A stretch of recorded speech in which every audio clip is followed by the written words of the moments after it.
participantes del Diplomado de Ciencias y Calidad Educativa en el Subsistema de Educación Básica. Mi nombre es Isalit Mateus, soy psicóloga, profesora universitaria y asesora en la Vicepresidencia Sectorial para la Ciencia, la Tecnología, Educación y Salud. En este momento vamos a conversar sobre las emociones. Esta presentación fue hecha con la colaboración del doctor Miguel Requena, exdecano de la Facultad de Medicina de la Universidad Central, neurofisiólogo y profesor del programa de psicología de la Universidad Bolivariana.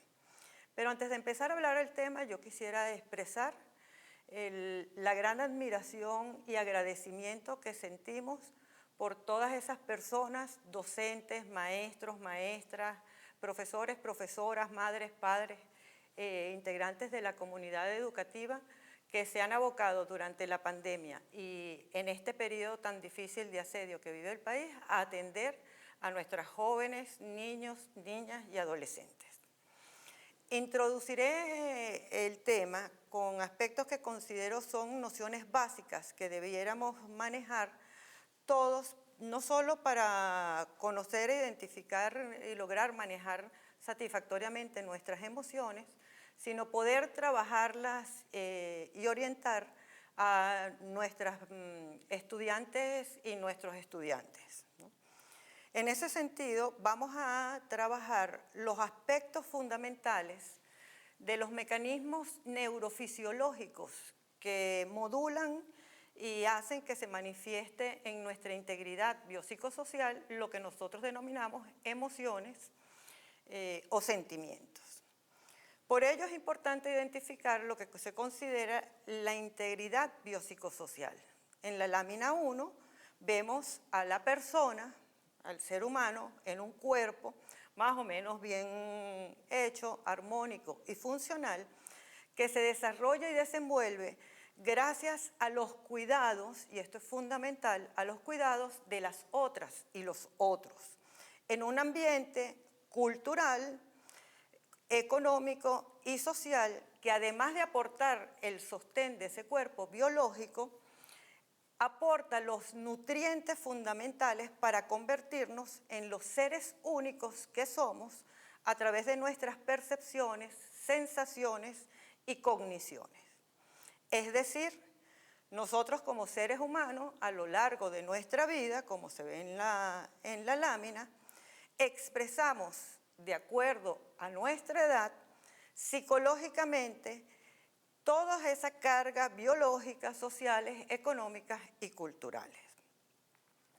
Ahora bien, en este momento los estudios en relación a las emociones están de acuerdo a que existen emociones básicas que son universales.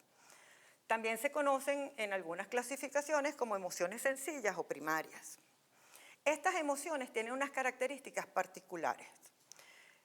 Son experiencias conscientes, son relativamente breves, son muy intensas, están vinculadas a funciones mentales de placer o displacer, producen un estímulo motivacional inmediato, o sea que predisponen a la acción, son innatas y producto de la activación, como vemos en la lámina número 2, de lo que se denomina la zona límbica, la circunvalación límbica. Es una zona primaria, de alguna manera, en términos evolutivos de nuestro cerebro, que es la que activa la alerta ante una situación de amenaza o peligro a nuestra vida o ante una situación de placer o satisfacción de nuestras necesidades. Entonces tenemos que esas emociones primarias activadas por ese núcleo de la amígdala son emociones muy intensas, pero también muy breves. Estas emociones, algunos clasifican dentro de ellos el miedo, la ira, la alegría, la tristeza, la sorpresa o el asco. Lo importante es tener claro que estas emociones pertenecen o producen un desencadenante de sustancias neurofisiológicas que van desde esa parte interna del cerebro central hacia todo nuestro cuerpo.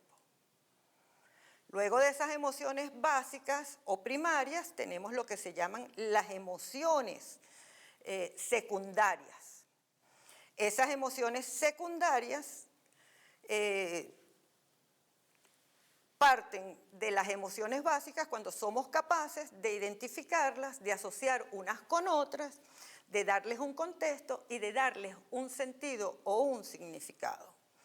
Esas emociones son, por supuesto, igual que la anterior, que como ven en la lámina se desarrolla fundamentalmente en la amígdala y el hipocampo, las emociones secundarias activan parte de la neocorteza o de la corteza cerebral, porque están asociadas, como son mezclas, están asociadas a las experiencias previas y a nuestra historia, a nuestra escultura, a nuestra sociedad, a nuestras relaciones familiares y con otros. Entonces, como decíamos, estas emociones secundarias tienen mayor duración, son menos intensas, participa más el procesamiento cognitivo y tienen un fuerte poder de motivación a la conducta. Conocer lo que hasta ahora se sabe de ese mecanismo neurofisiológico endocrino es fundamental, porque nuestro cuerpo, como decíamos en la primera lámina, nuestro cuerpo biológico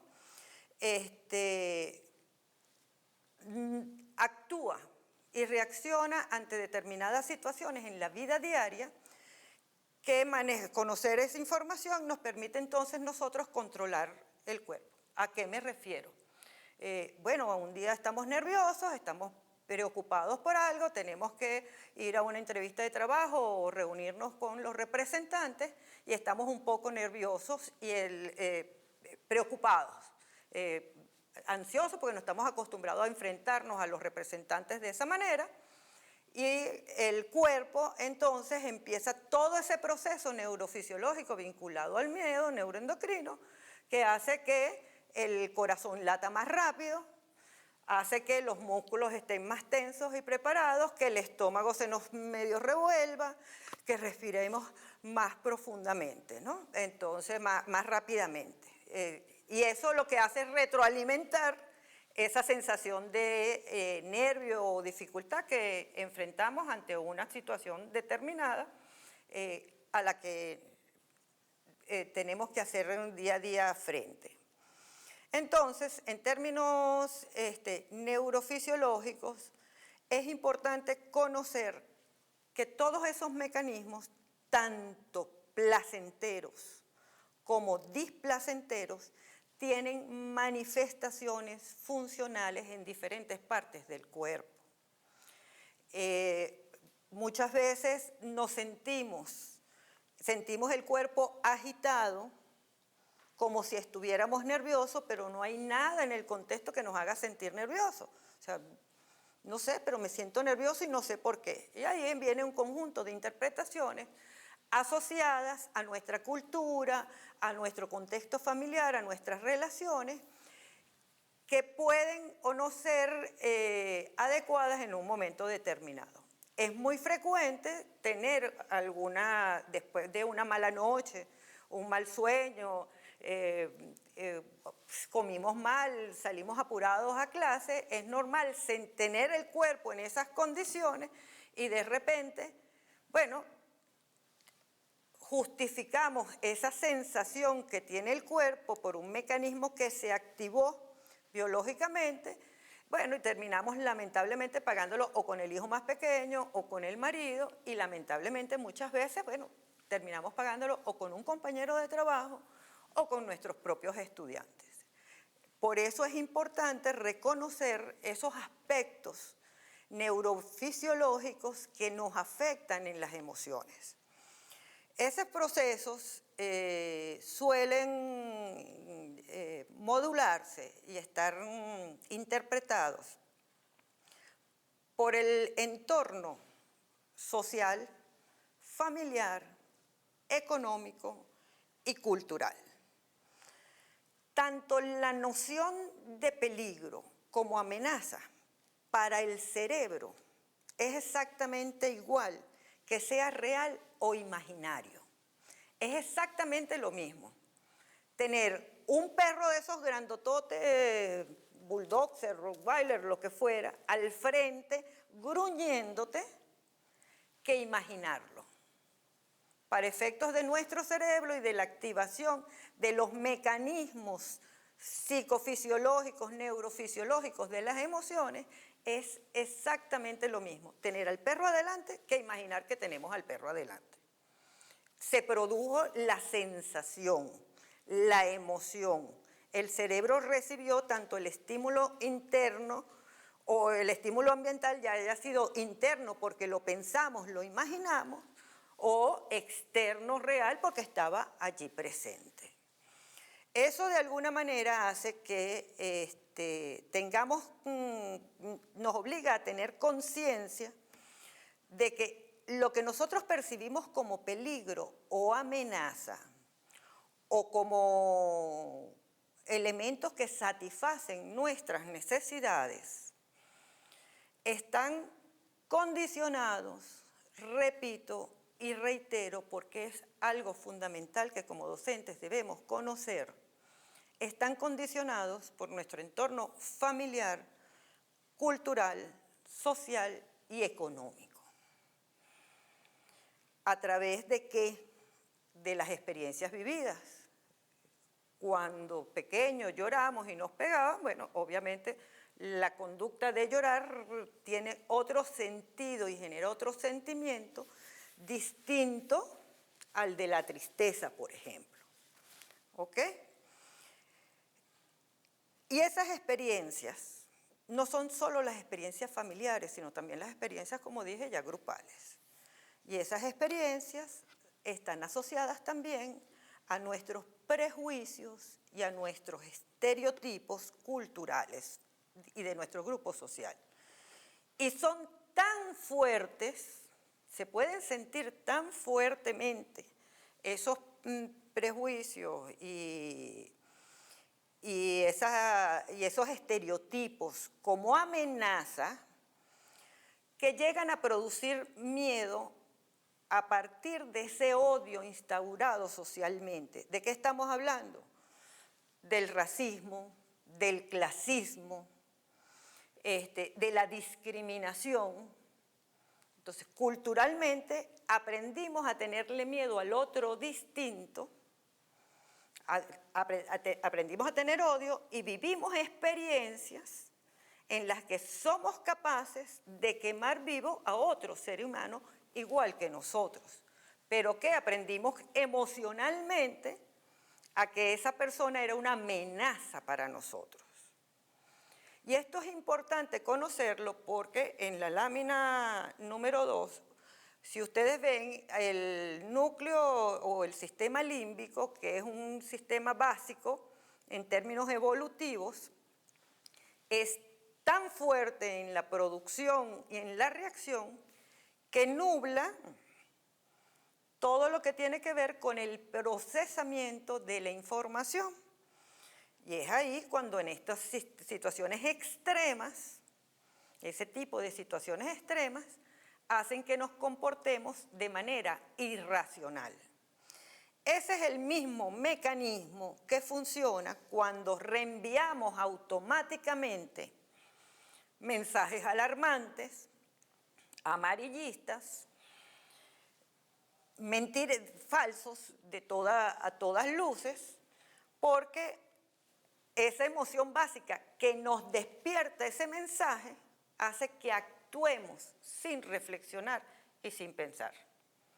Somos capaces entonces de reproducir cada cierto tiempo mensajes de hace 20, 30 años y los reenviamos y nos alarmamos igualito. ¿Ok? Es ese mecanismo el que está funcionando cuando en un mensaje te lleva automáticamente. Recuerden que hablábamos que las emociones primarias son intensas y producen una motivación automática. Bueno, esas son las emociones que se disparan con ese tipo de mensajes. Otro elemento que es fundamental en términos de lo que significa es el conocimiento de la neurofisiología de nuestras emociones, es que todo ese mecanismo hace que se produce a través de mensajeros. Esos mensajeros no son otros que hormonas y sustancias que activan funcionalmente el resto del sistema. Y es allí cuando, si nos encontramos en situaciones de permanente tensión o estrés porque percibimos amenaza, se producen problemas en otros sistemas, por ejemplo en el sistema cardiovascular, porque se pasa mucho tiempo bombeando y bombeando sangre al músculo para que pueda estar listo para pelear o huir. O con el sistema digestivo que se queda sin la suficiente sangre para hacer el proceso y termina los ácidos afectando la mucosa gástrica. Y así podemos nombrar una cantidad de situaciones que se presentan. Por eso es importante tener claro estos mecanismos, la existencia de estas emociones básicas y la existencia de estos sentimientos o emociones secundarias. No hay emociones buenas o malas. Hay emociones. Lo que tenemos que aprender es a manejar esas emociones y no que las emociones nos manejen a nosotros.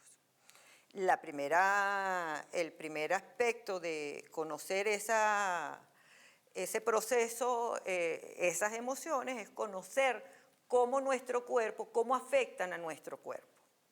Para nadie, bueno, yo me imagino que alguien que, no sé, a quienes les gusta el chocolate, a mí el chocolate me apasiona, restringo un poco el consumo por varias razones, pero el chocolate es uno que me gusta, yo disfruto la comida del chocolate y el estado de relajación del cuerpo, de tranquilidad, así que casi que uno va flotando, ¿no? Con un buen chocolate, eso es el 90% cacao y poca azúcar, bueno, eso no solo por los efectos bioquímicos, ¿no? Sino que es que el placer, igual que puede darnos placer conversar con la familia, jugar, a quienes les gustan los deportes, jugar un buen partido de fútbol, después de ese juego y de ese encuentro, la relajación, la tranquilidad y la felicidad que se siente está condicionada por un conjunto de hormonas que están en el cuerpo. Entonces, conocer eso es importante para aprender a controlarlo y es importante para evitar enfermarnos, sobre todo en esta época. Entonces, fíjense, los estudios en relación a la neurofisiología de las emociones son diversos. Y la complejidad del funcionamiento cerebral todavía no se domina plenamente. Pero es un hecho fáctico en este momento que tanto las emociones y los sentimientos están estrechamente relacionadas con la salud de las personas, con nuestra salud. Y se sabe que cuando predominan a esas emociones que tienen que ver con la satisfacción de necesidades, hay un estado mucho más saludable que cuando predominan esas emociones vinculadas con la sensación de amenaza. Por eso es importante aprender a manejarlas. En el momento actual, y no debemos dejar de mencionarlo, porque nosotros no estamos conversando de las emociones en abstracto, estamos conversando sobre las emociones en un diplomado en el que esperamos aprender y reforzar nuestros conocimientos en relación a lo que significa la ciencia y la calidad educativa.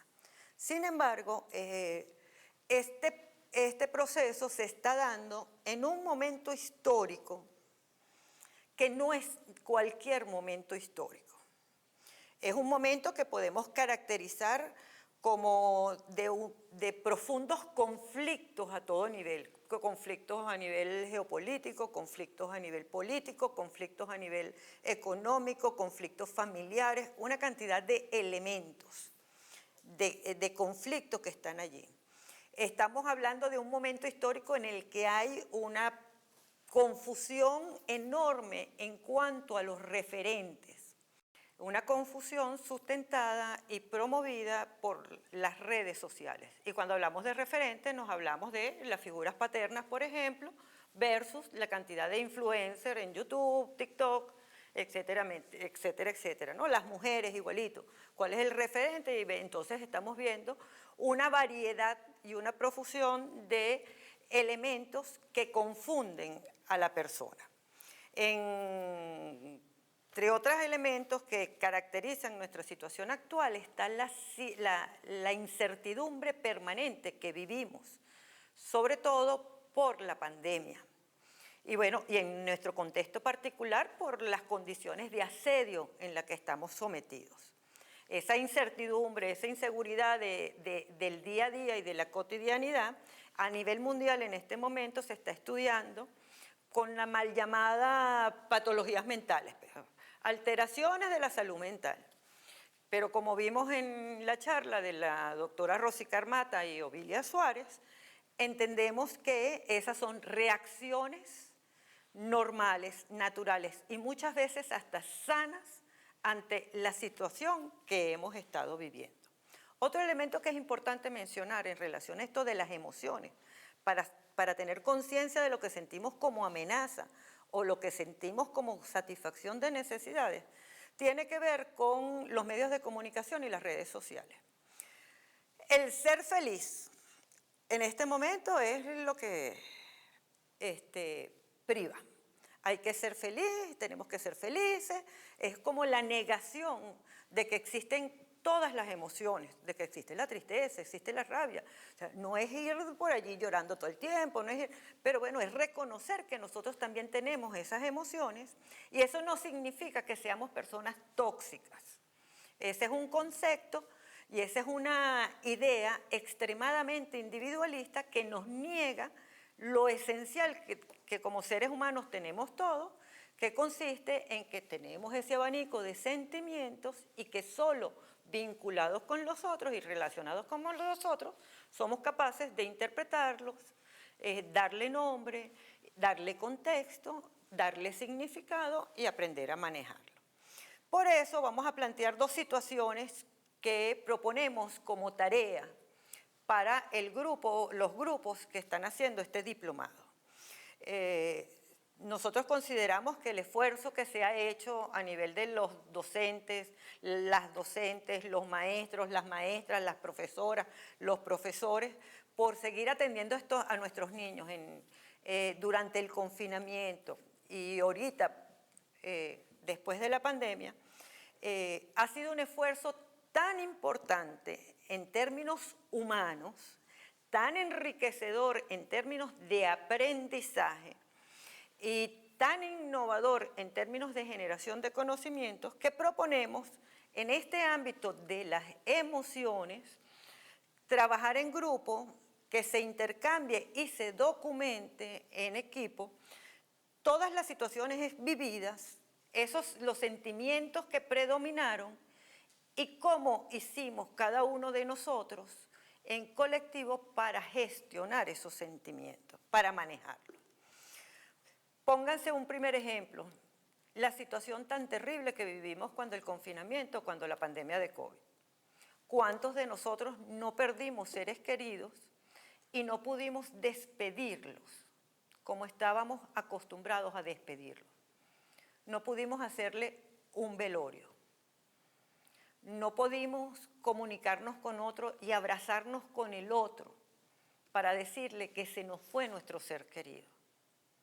A muchos de nosotros tenemos ese dolor allí porque no honramos, como es nuestra cultura, a nuestro familiar, a nuestro amigo, a nuestro ser querido, que se nos fue con el COVID. Si nos ponemos en esa circunstancia y en esa situación, ¿Cuánto sentimos miedo nosotros durante ese confinamiento?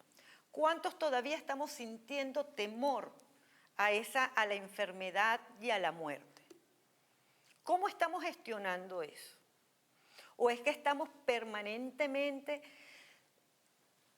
de manera no clara, plenamente consciente, con esa alteración y ese alarma y esa alerta de nuestro cuerpo ante esas circunstancias? Eso es algo que debemos reflexionar. Debemos abrir ese espacio para, entre colegas, con nuestros estudiantes y con nuestros representantes, poder verbalizar esos días tan difíciles que vivimos en el momento del confinamiento y en los picos de la pandemia. Esa es una deuda que tenemos con nosotros mismos como comunidad, con nuestros estudiantes y con nuestros representantes. Trabajar esos aspectos, hablar sobre eso, intercambiar cómo hicimos, cómo manejamos, porque es que la pandemia no vino solo por la enfermedad del COVID. También teníamos problemas económicos, también teníamos problemas de abastecimiento, teníamos y tenemos problemas de traslado. Otro elemento que es importante también conversar es el tema de la ansiedad, estrechamente vinculada con la anterior. ¿Cuántas personas de nosotros o de nuestro entorno no calificamos de tóxica porque siempre piensa mal? Siempre piensa que algo le va a pasar. Entonces decimos, ay no, es que ella es tóxica. ¿Cuántos de nosotros a veces no nos levantamos con el sustico de que algo no va a estar bien? ¿Okay? ¿Cuántas veces nos sentimos esa taquicardia y esa zozobra ante un evento del trabajo, a un encuentro, hasta con el encuentro con la chica que nos gusta o con el chico que nos gusta? ¿Cuántos de nosotros no tenemos esa sensación?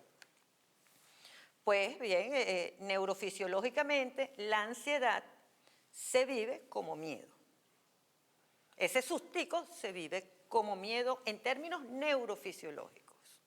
Es lo mismo como que si tuviéramos el perro ese con las fauces ahí amenazándonos con mordernos, ¿verdad? Y bueno, nosotros preferimos muchas veces evitar esas situaciones desagradables en lugar de reconocerlas, identificarlas y enfrentarlas. Por eso, invitamos a que en estas diferentes circunstancias practiquemos algo que se llama la escucha activa. Las soluciones a muchos de nuestros problemas no pasan necesariamente por nosotros solitos, sino pasa por el intercambio que podamos tener en colectivo con otros. Especialmente esa persona, bueno, mira, ¿por qué tanto susto? Y entonces, bueno, el tema de la taquicardia, aprender a una buena respiración, a aguantar la tensión, a relajarse, a todos esos elementos que son fundamentales para controlar ese mecanismo y romper ese círculo vicioso de ansiedad, manifestaciones somáticas, más ansiedad, más manifestaciones somáticas, y ahí nos encontramos. Por eso me permito sugerir que analicemos en colectivo siempre, en grupos en los que podamos establecer confianza plena. ¿Qué momentos del año escolar nos producen mayor ansiedad? A nosotros como docentes. ¿Qué actividades del aula producen ansiedad en nosotros y en nuestros niñas, niños y adolescentes? Además de los exámenes, obviamente, y de las evaluaciones. Sabemos que esos son factores de ansiedad importantes. Nosotros estamos en capacidad para diferenciar en nosotros o en nuestras niñas, niños y adolescentes la ansiedad del miedo. ¿Cómo nuestros compañeros y compañeras de trabajo o nuestros representantes manifiestan y enfrentan esa ansiedad? Así que, compañeros, de esto podríamos hablar muchísimo. Pero la mejor estrategia para nosotros poder manejar las emociones y los sentimientos consiste en reconocerlas, identificar sus manifestaciones, describirlas, ubicar el contexto en el que se producen, comunicarlas y sobre todo contar con familia, amigas, amigos, compañeras o compañeros de trabajo con los cuales intercambiar, analizar y buscar las mejores maneras que se adaptan a nosotros para manejar nuestras emociones y no dejar que ellas nos manejen. Por último, quisiera invitarles a un trabajo en grupal en el que puedan entre todos sentarse a hacer esto que acabamos de hablar, identificar las emociones, los sentimientos, describirlas, cuál es el contexto en el que se produce y que por supuesto eso solo se puede lograr en grupo cuando hay confianza, hay garantías de confidencialidad y eso se puede ir estableciendo poco a poco a partir de conversar de esas emociones que nos hacen sentir satisfechos. Qué cosas nos gustan, qué cosas disfrutamos, intercambiar sobre lo que hacemos para pasar el tiempo, para sentirnos bien, iniciar por eso para poder ir profundizando en el manejo de nuestras emociones. Finalmente, en YouTube verán en pantalla dos canales que considero son sumamente serios para el proceso de profundizar sobre esto que es fundamental conocer, que tiene que ver con la neurofisiología de nuestras emociones.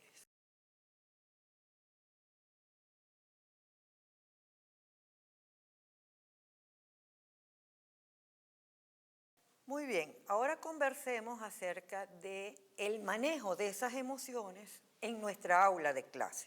Esto es un elemento fundamental para nosotros como docentes y como maestras o maestros en la escuela básica, en el subsistema de la escuela básica. Recordemos que la escuela básica, la escuela es un espacio fundamentalmente de socialización. ¿Qué significa eso?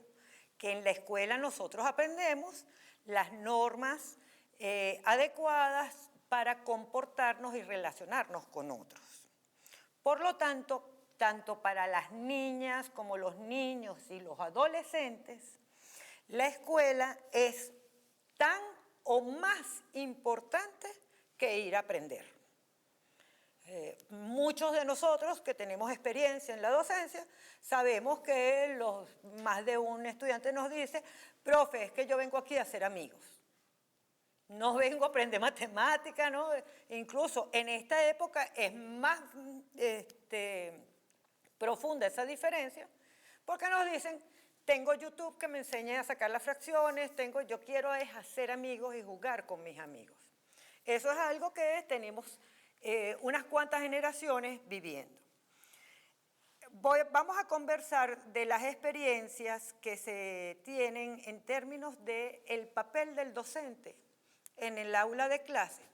Esta información y esta conversación está basada fundamentalmente en el trabajo realizado por la doctora Berta Barrios, psicóloga, profesora universitaria con experiencia docente, tanto en aula desde nivel primario hasta, por supuesto, universitaria y también asesora de la Vicepresidencia Sectorial para la Ciencia, Tecnología, Educación y Salud.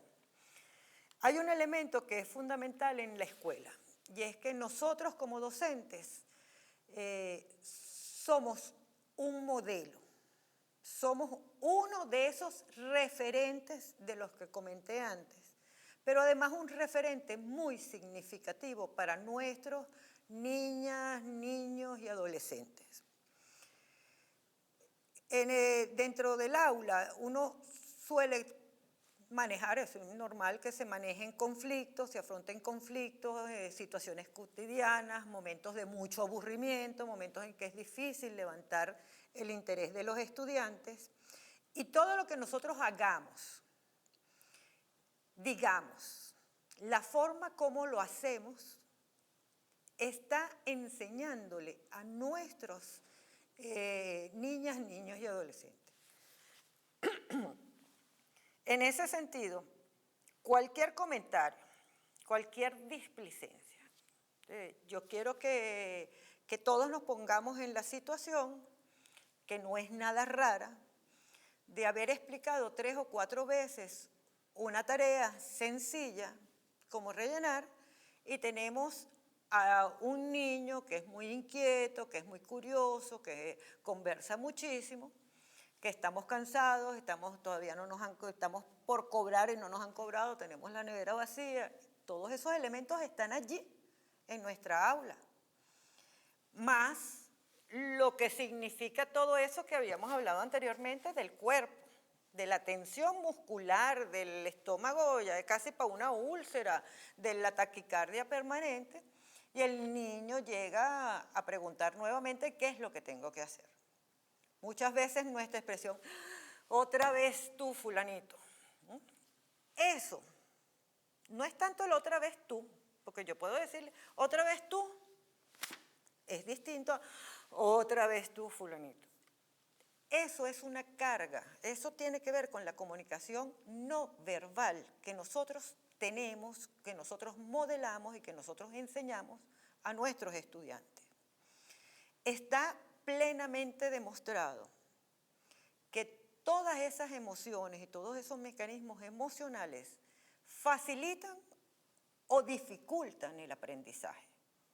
Así como vimos el mecanismo que se produce en cualquier persona, se produce en los niños y se manifiesta de acuerdo a su edad.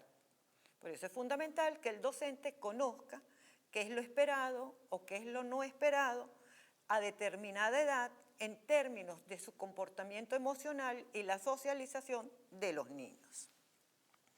Es el manejo de esos elementos, que son fundamentalmente culturales, están estrechamente relacionados con una contradicción que vivimos permanentemente con la escuela.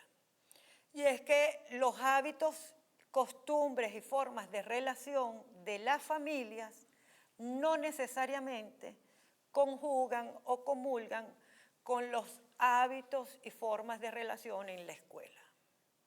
Esa es una contradicción que es muy frecuente.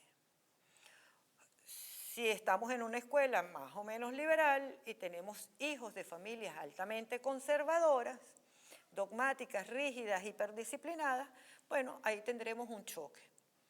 Lo contrario también es válido.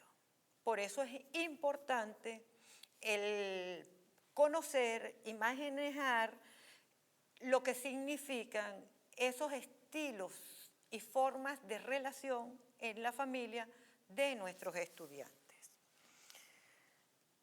Por lo tanto, para poder nosotros crear un clima de facilitador, un clima que evite conflictos, que permita el desarrollo de un buen aprendizaje, es necesario crear un clima en la escuela de aceptación con nuestros estudiantes.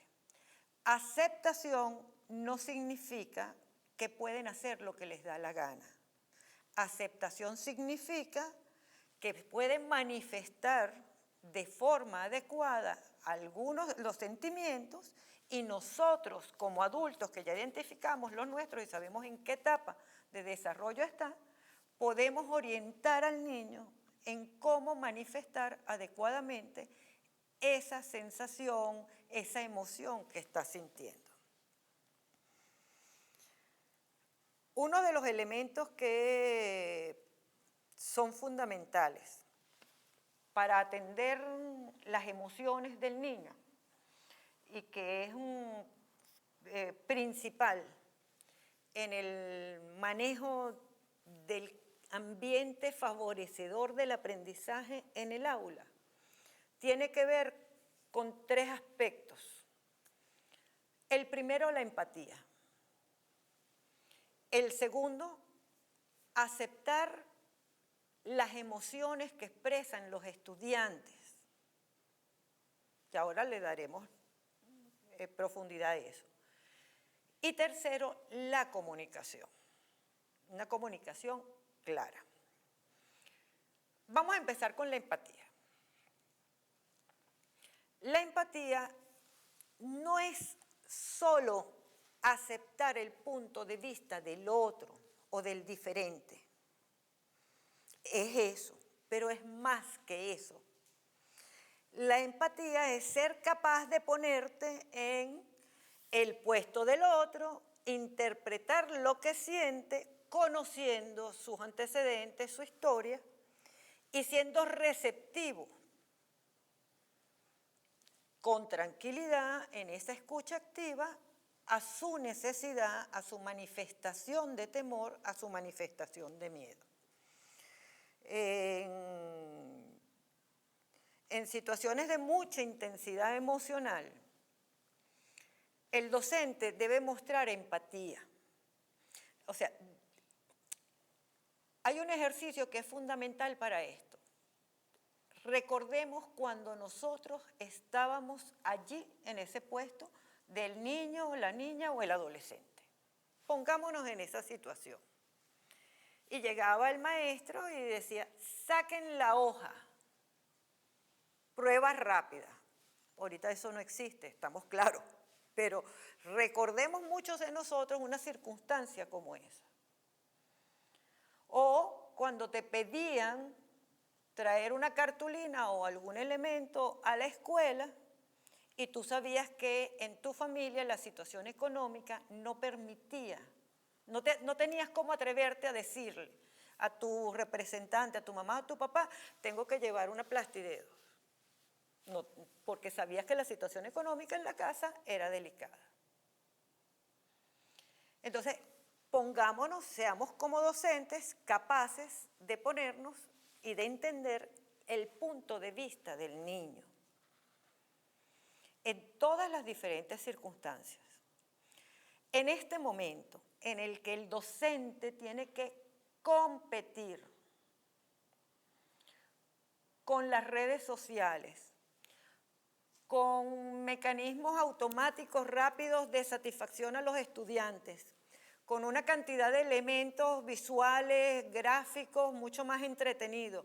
Cuando se está hablando de, entre comillas, gamificar la educación, que no es otra cosa que hacer que la educación sea un juego, es muy difícil para nosotros como docentes estimular ese interés.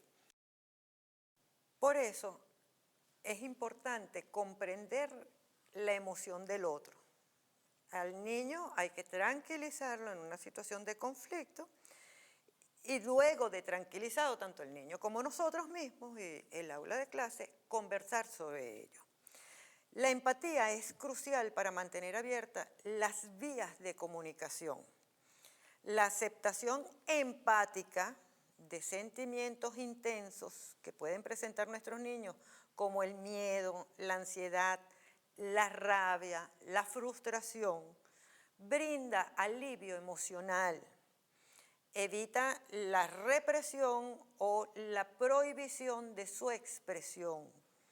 Se convierte en una válvula de escape de los sentimientos con mucho mejor control y enseña al niño, a la niña y al adolescente que lo que sienten no les hace perder valor como persona. Valorar al niño y al adolescente por el mero hecho de que existen, aun cuando no aprobemos todo lo que ellos hacen. El niño, la niña o adolescente no deben tener que cuestionar su valor como persona. Por eso es que la empatía requiere desarrollar una atención activa para poder interpretar, para poder ayudar a los jóvenes, a los niños y las niñas, identificar lo que estás sintiendo. Ante una pataleta, uno no puede decir tú si eres malcriado o deja la malcriadez. Ante una pataleta es conveniente identificar la situación por la que está pasando el niño, qué es lo que le produce esa rabia o frustración y enseñar al niño a aprender a posponer las gratificaciones de manera inmediata. Recuerden que todas estas emociones y todas estas manifestaciones tienen un momento o una época, un momento en que se presentan de manera particular de acuerdo al desarrollo del niño, de acuerdo a su nivel de desarrollo, de acuerdo al nivel de madurez y, por supuesto, de acuerdo a cómo se trabaja en el ámbito familiar. Por eso es importante la vinculación estrecha que podamos tener con los familiares de nuestros estudiantes. Generalmente nosotros no estamos acostumbrados a expresar lo que sentimos con palabras, sino con la conducta. Uno no llega al trabajo diciendo estoy fastidiado. Uno llega al trabajo con la cara así como que de fastidio. No dice que está fastidiado. Y frecuentemente solemos catalogar los sentimientos como positivos o negativos. Como vimos anteriormente, no hay sentimientos positivos o negativos en el sentido moral de la palabra. Todos los sentimientos son válidos. Lo que tenemos es que reconocerlos y poder manejarlos. Por eso la rabia, el miedo, la tristeza son sentimientos naturales. No significa que seamos, vuelvo otra vez, tóxicos. Significa que somos seres humanos y sentimos. Y tendríamos que tener la posibilidad y la capacidad de comunicar esos sentimientos, compartirlos con otro que nos escuche, con otro con lo que tengamos confianza, que nos ayude a entenderlo, comprenderlo y gestionarlo. Entonces partamos de un principio básico.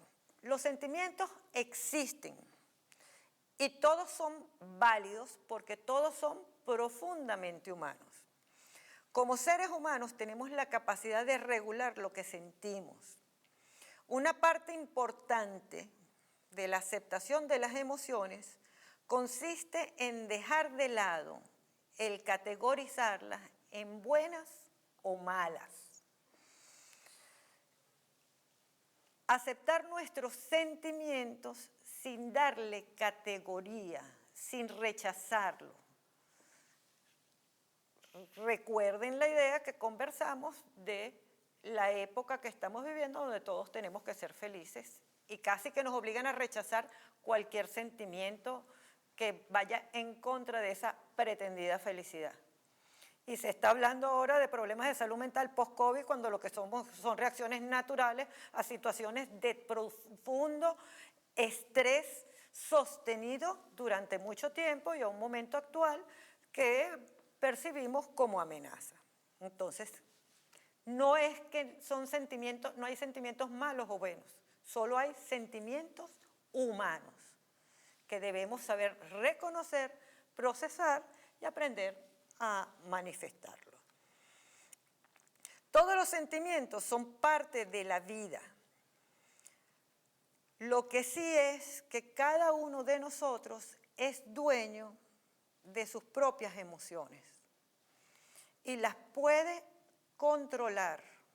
Eso significa que nosotros debemos ser capaces de autorregular nuestras emociones. Esa capacidad se desarrolla en la medida que uno va creciendo, en interacción con los otros, en relación con la familia, en relación con los amigos, en relación con los compañeros de trabajo. Por lo tanto, cada quien decide cuánto tiempo permanece enganchado a una emoción o no. Y eso, por supuesto, a nosotros como docentes nos determina muchísimo y afecta mucho la forma como nos relacionamos con nuestros estudiantes. Igual pasa cuando nosotros notamos en nuestros estudiantes niños o niñas que se ven como apagaditos, como tristes. Ahí el oír, nada más el oír y el decirle, y entonces en lugar de calificar la emoción, déjala el sufrimiento, por decirlo de alguna manera, o no seas boba, deja el sufrimiento. Nosotros los adultos tendemos a menospreciar un poco lo que sienten las niñas, los niños y los adolescentes, lo que siente cualquier ser humano, mida 60 centímetros, 30 centímetros o mida 1,90, es válido. Y nosotros como docentes tendremos que ser capaces de tener un oído activo para poder oír ese sentimiento sin cuestionar, sin criticar ni catalogar como bueno o malo, ayudando al niño a expresarse y a buscar las mejores maneras de expresar el sentimiento y de manejarlo. En este aspecto, la idea que debe quedar clara es que aceptar los sentimientos significa permitir que el niño, la niña o el adolescente experimenten sus emociones sin que se los juzgue, sin que se los menosprecie, sin que se les catalogue, sino sencillamente por vivirlas. Invitar a los niños a vivir sus emociones, a identificarlas, a clarificarlas. Esto es mucho más fácil que cuando uno juzga sus propias emociones. ¿A qué nos referimos? Nosotros también tendemos, por ese mismo mecanismo social, a ser muy duros con nosotros.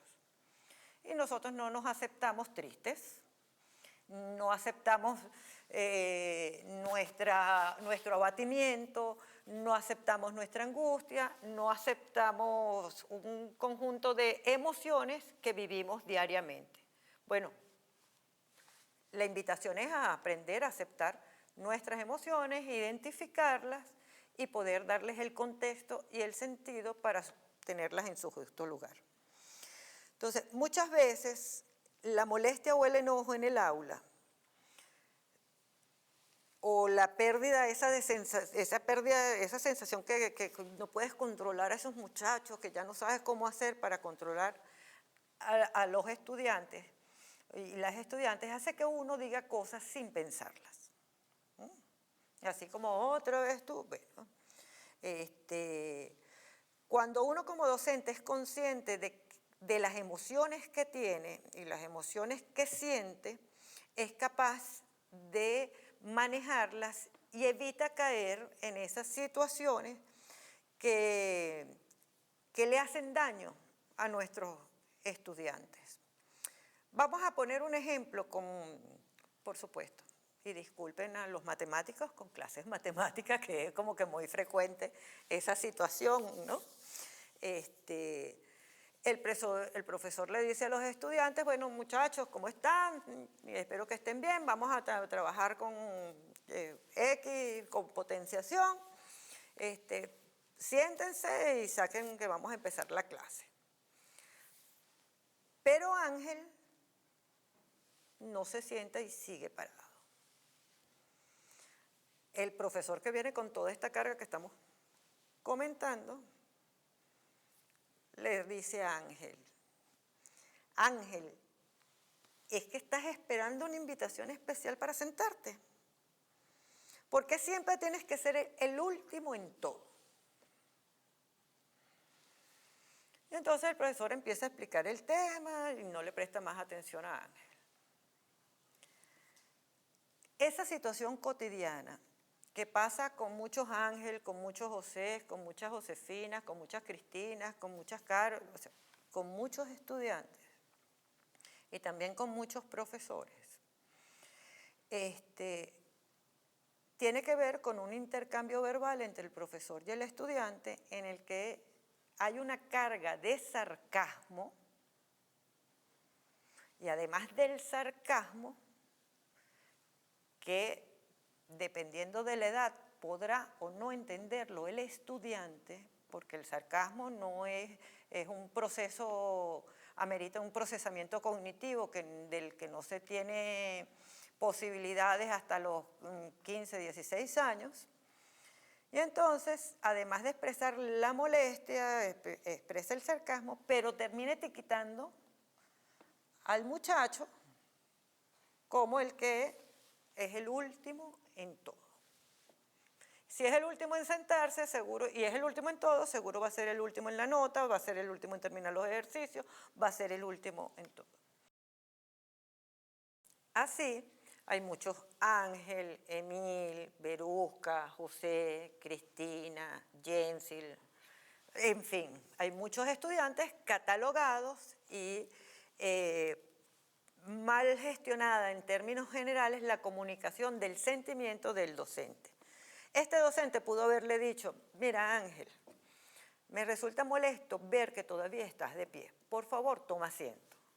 Una forma firme de decirlo, de expresar lo que se siente, sin catalogar ni descalificar al estudiante.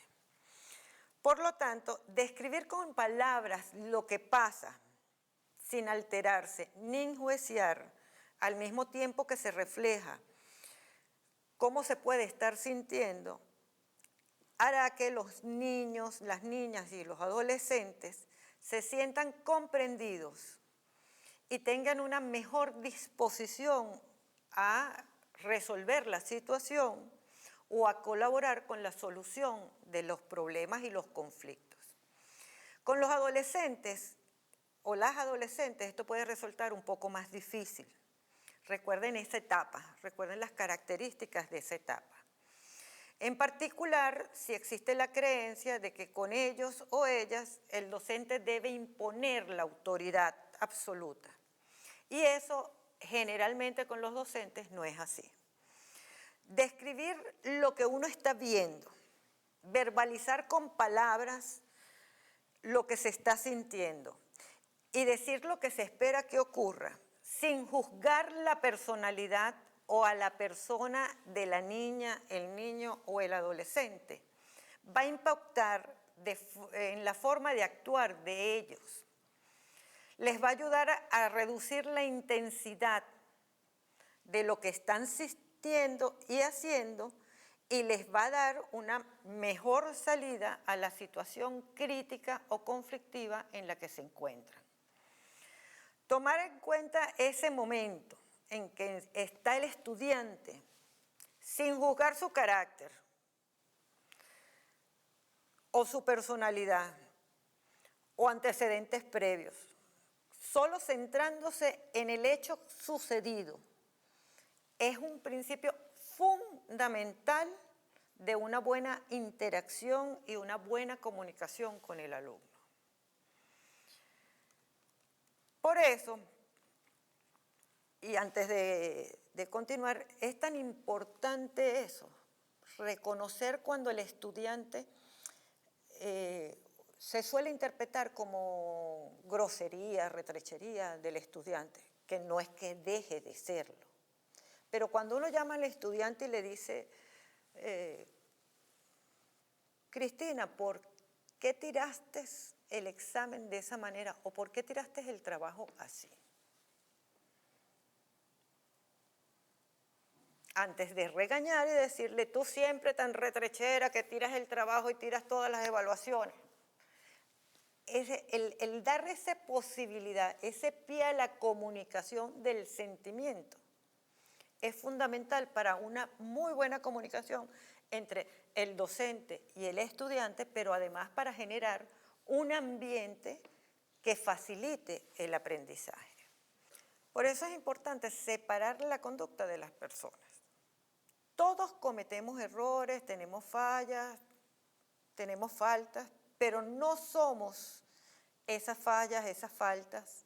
No somos, el cometer errores no nos hace malas personas.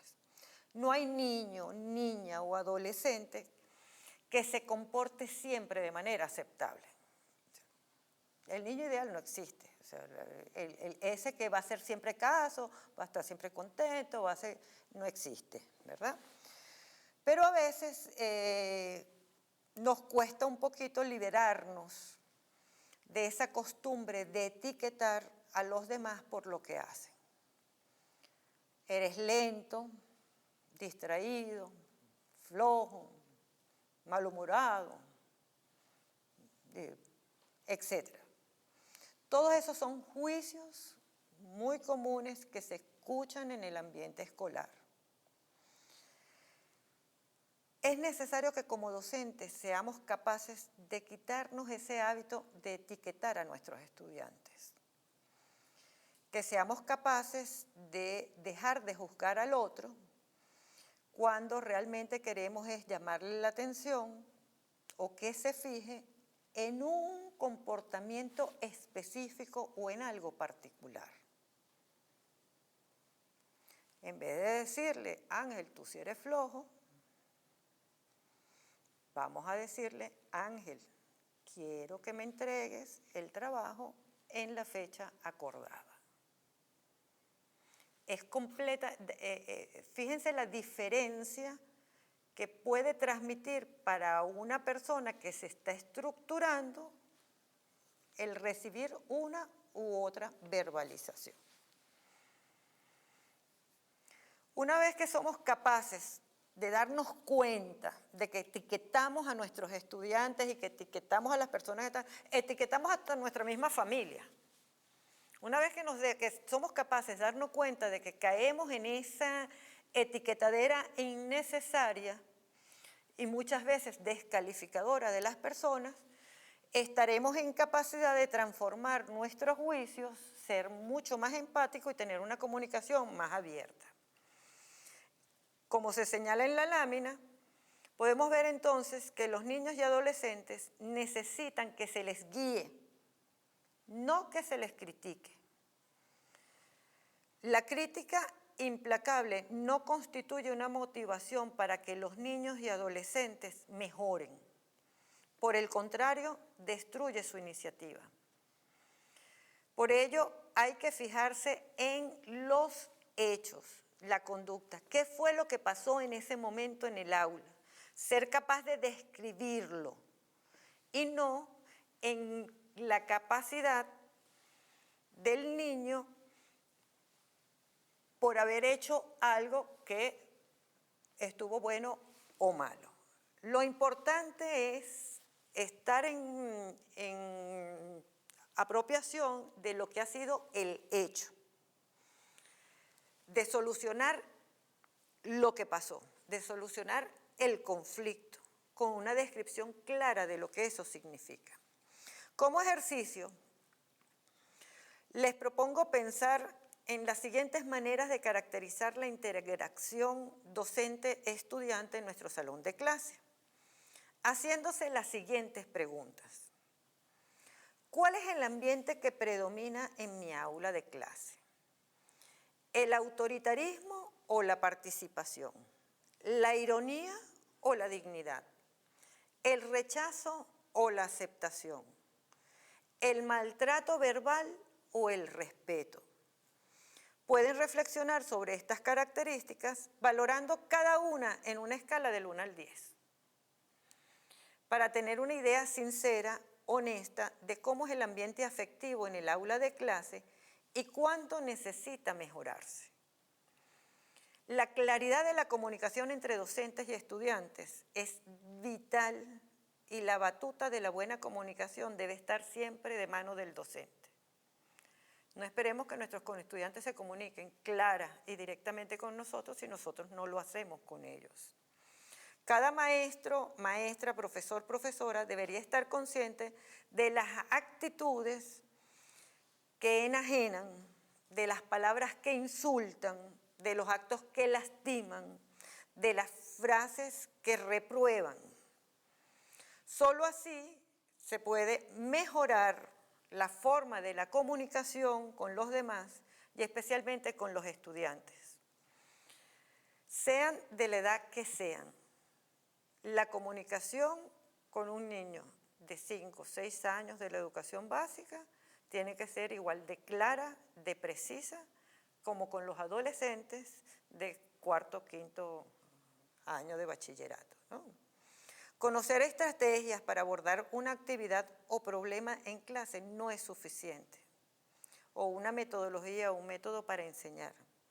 Hay que tener claro que la práctica educativa es más que la estrategia pedagógica, que en este caso el clima psicológico que se promueva en el aula desde la conciencia de nuestro actuar y de nuestra relación con los estudiantes puede transformarse, facilitar y mejorar el aprendizaje que estamos promoviendo.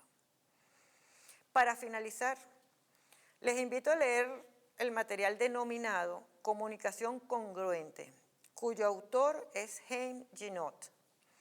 Este texto ilustra, analiza y explica muchas de las situaciones que día a día se pueden vivir en el salón de clase, en la interacción con nuestros estudiantes.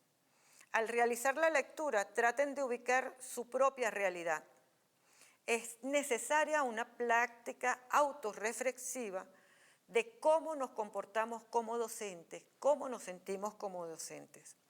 Revisar y tomar lo que consideren necesario para el manejo de la comunicación y de las emociones en el aula. Al final de la lectura encontrarán unos cuantos ejercicios sencillos tomados del contexto de nuestras escuelas venezolanas. Dejamos en la lámina un conjunto de preguntas para la reflexión que pueden surgir a partir de la lectura realizada y que pudieran comentar, analizar y sistematizar en encuentros de aprendizaje pedagógico. Hay algunos ejercicios individuales para la escuela o la casa. Y finalmente, debemos dejar claro